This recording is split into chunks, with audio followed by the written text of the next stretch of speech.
인생의 후반전, 남은 삶이 더 빛나길 바라는 마음으로 오늘도 당신과 함께합니다. 65살이 넘었는데 그냥 다 주면 안 되는 겁니까? 이 질문을 한 번쯤은 마음속으로 해보셨을 겁니다. 기초연금은 나이가 됐다고 자동으로 나오는 제도가 아니고 형편이 어려워 보인다고 바로 결정되는 제도도 아닙니다. 같은 조건인데도 누군가는 받고 누군가는 탈락하는 이유가 있습니다. 오늘 영상에서는 그 차이가 생기는 순간을 실제 계산으로 보여드리겠습니다. 기초연금 상담 현장에서 가장 자주 나오는 질문이 있습니다. 저는 생활이 빠듯한데 왜 결과가 이렇게 불리하게 나왔을까요? 이 질문의 답은 거의 같습니다. 기초연금은 실제 생활비가 아니라 소득 인정액이라는 기준으로 판단하기 때문입니다. 여기서부터 대부분의 오해가 시작됩니다. 먼저 확정된 기준부터 정리하겠습니다.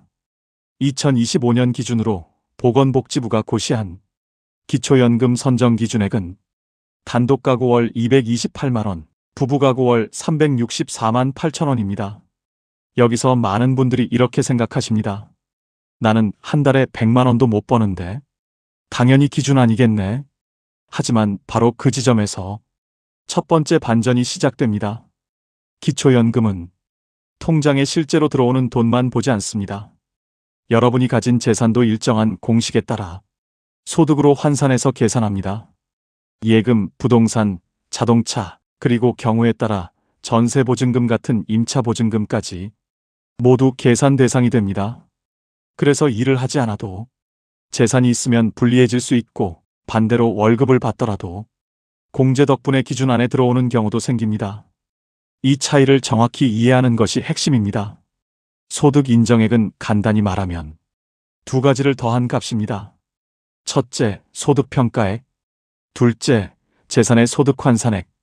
소득평가액에는 근로소득, 사업소득, 재산소득, 그리고 국민연금 같은 공적이전 소득이 포함됩니다. 각 소득은 종류에 따라 공제 방식이 다릅니다.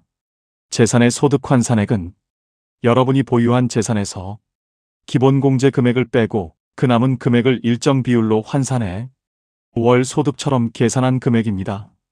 여기에는 금융재산, 일반재산, 자동차 등이 포함되고 주택담보대출 같은 금융부채는 차감됩니다. 이 구조를 이해하지 못하면 나는 소득이 없는데 왜 탈락했지? 라는 결과를 마주할 수밖에 없습니다. 지금부터 실제 계산 사례를 보기 전에 꼭 알아두셔야 할 공제 기준을 먼저 정리하겠습니다. 근로소득의 경우 월 112만 원을 기본 공제하고 그 초과분의 30%를 추가로 공제합니다. 금융재산은 2천만 원까지 기본 공제가 적용됩니다.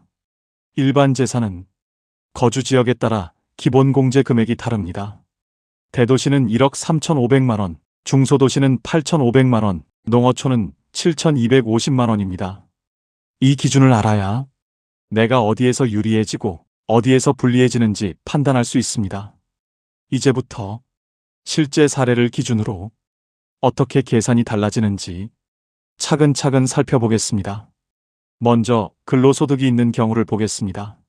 매달 건물 청소 일을 하시며 월급 250만 원을 받는 단독가구 박영수 선생님 사례입니다. 선정 기준액이 228만 원이니까 월급이 250만 원이면 초과 아니냐고 생각하기 쉽습니다. 하지만 근로소득은 그대로 반영되지 않고 근로소득 공제가 적용됩니다. 2025년 기준 근로소득 공제 방식은 이렇습니다. 먼저 월 112만 원을 기본 공제합니다. 그리고 남은 금액의 30%를 추가로 공제합니다. 계산해 보겠습니다. 250만 원에서 112만 원을 빼면 138만 원이 남습니다. 여기서 30%를 공제하면 41만 4천 원이 빠집니다. 그러면 96만 6천 원만 소득으로 반영됩니다. 즉 실제 월급은 250만 원이지만 전산상 소득평가액에 반영되는 근로소득은 96만 6천 원입니다. 선정 기준액 228만 원보다 한참 낮기 때문에 근로소득만 놓고 보면 기준 안에 들어옵니다. 이제 박영수 선생님이 재산이 거의 없다고 가정해 보겠습니다.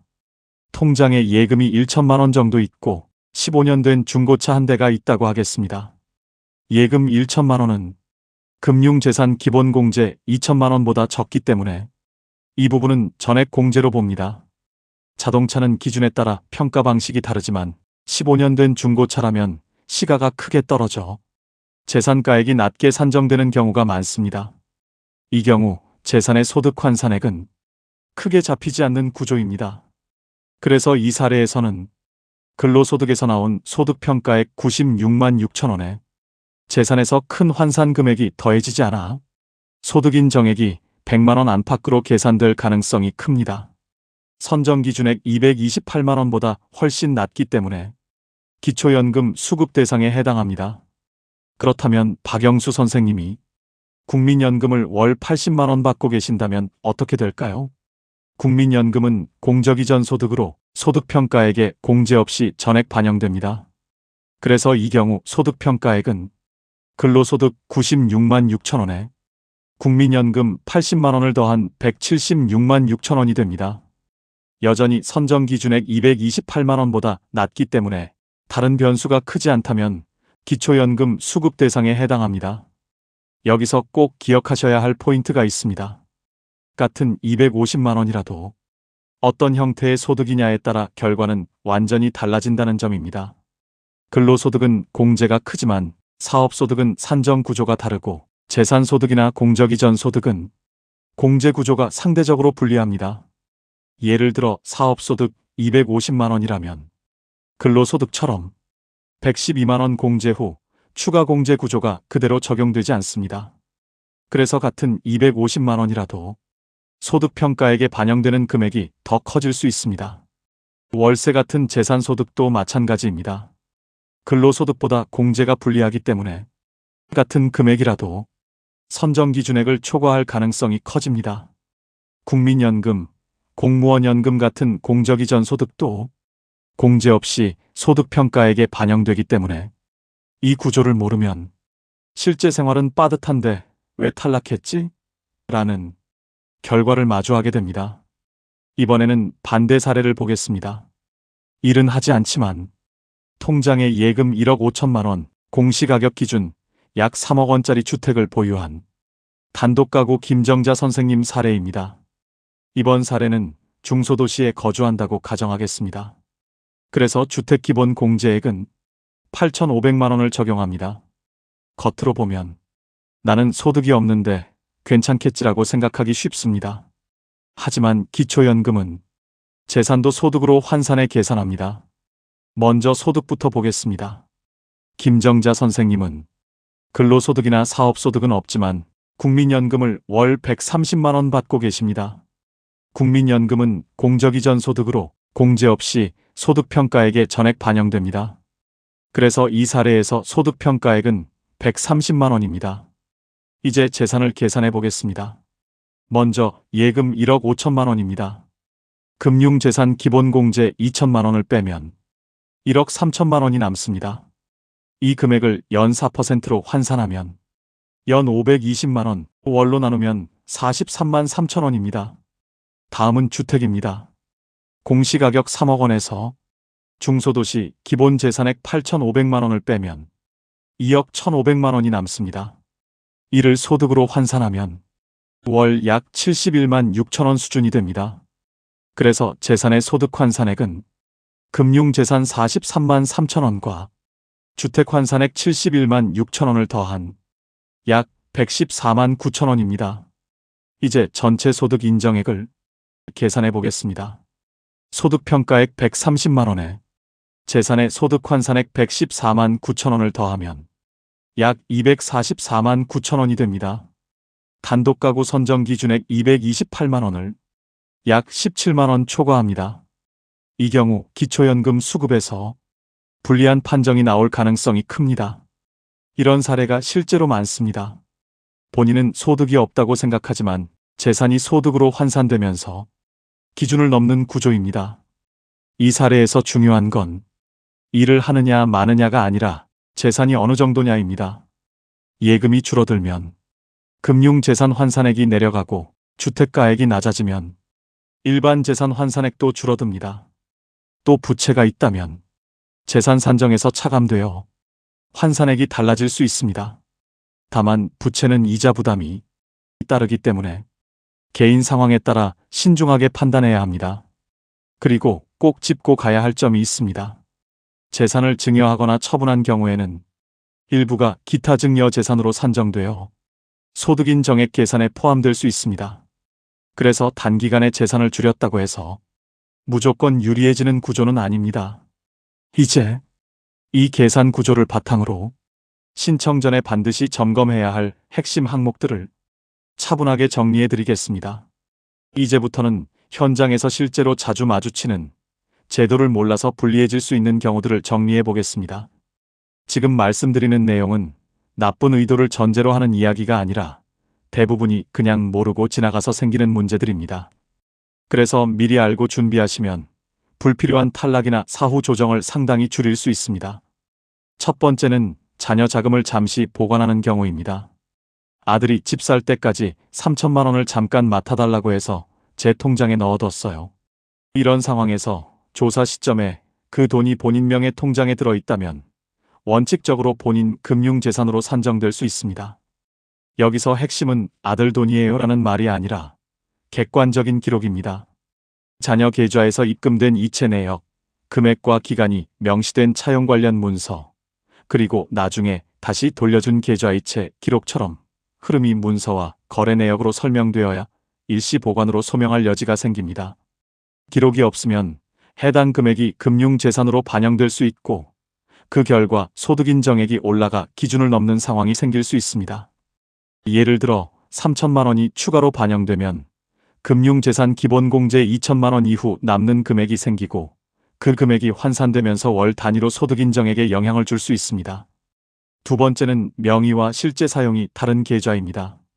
남편 명의 통장인데 제가 관리해요 같은 경우는 부부가 한 가구로 계산되기 때문에 결과 자체가 크게 달라지지 않을 수도 있지만 자녀 명의 통장을 부모가 실제 생활비 통장처럼 사용하는 경우는 상황이 달라질 수 있습니다. 계좌 거래 내역에서 부모 명의 카드값, 병원비, 통신요금 같은 지출이 지속적으로 확인되면 실질적으로 누가 쓰는 재산인지를 확인받게 될 수 있습니다. 계좌 거래 내역에서 부모 명의 카드값, 병원비, 통신요금 같은 지출이 지속적으로 확인되면 실질적인 자금 사용자가 누구인지에 대한 확인 절차가 진행됩니다. 이 과정에서 객관적인 증빙이 부족하면 해당 계좌가 부모의 재산으로 판단될 수 있습니다. 가능하면 명의와 실사용이 일치하도록 정리해 두는 것이 안전합니다. 세 번째는 가족 간 부동산 거래를 시세와 현저히 다르게 하는 경우입니다. 가족에게 집을 넘기더라도 거래 자체가 문제인 것은 아닙니다. 다만 시세와 큰 차이가 나는 금액으로 거래가 이루어지면 그 차액이 증여로 해석될 여지가 생깁니다. 증여세 이슈뿐 아니라 기초연금 산정 과정에서 처분한 재산이 기타 재산으로 반영될 수 있는지 같은 문제가 함께 따라올 수 있습니다.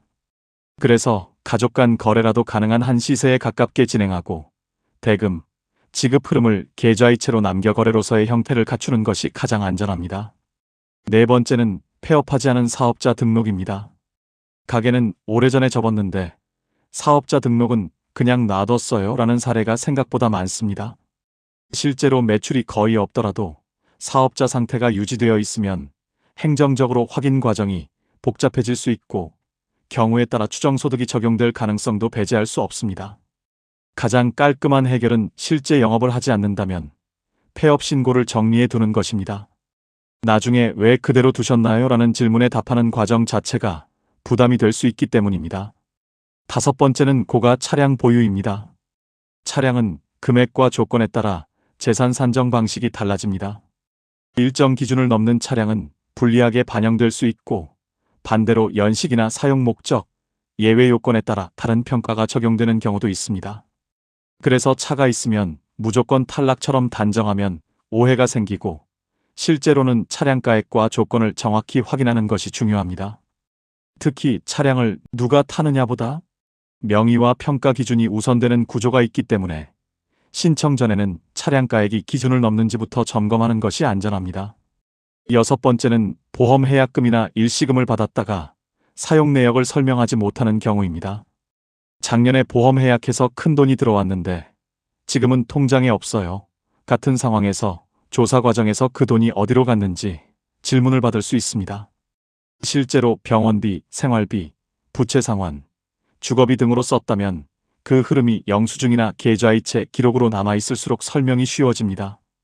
기록이 부족하면 여전히 보유 중이거나 다른 형태로 이전한 것 아닌가라는 의심을 받을 수 있고 그 과정에서 불리한 조정이 발생할 수 있습니다. 7번째는 자녀명의 계좌를 생활비 통장처럼 운영하는 경우입니다. 겉으로는 자녀 통장이지만 실제로 부모의 일상 지출이 계속 그 통장에서 나가면 실질 소유 여부를 확인받을 수 있습니다. 이런 상황이 생기는 이유는 대부분 세금이 덜 나온다더라 같은 주변 이야기 때문인데 기초연금은 세금과 별개로 실질적인 자금 흐름과 재산 귀속을 보는 구조가 있어 문제가 될 수 있습니다. 결과적으로 해당 금액이 부모의 금융재산으로 반영될 가능성이 생기고 소득 인정액이 올라가 기준에 영향을 줄 수 있습니다. 8번째는 임대소득이 있음에도 신고나 정리가 되어 있지 않은 경우입니다. 임대소득은 소득평가액의 반영 대상이 될 수 있습니다. 특히 임대차 형태가 무엇이든 조사 과정에서 확인되면 사후 조정이 될 수 있고 이미 수급 중인 경우에는 환수 문제까지 이어질 수 있습니다. 현금으로 받았다 계약서를 안 썼다 같은 방식은 오히려 나중에 설명을 더 어렵게 만드는 경우가 많습니다. 임대소득이 있다면 처음부터 정리된 형태로 두는 것이 가장 안전합니다.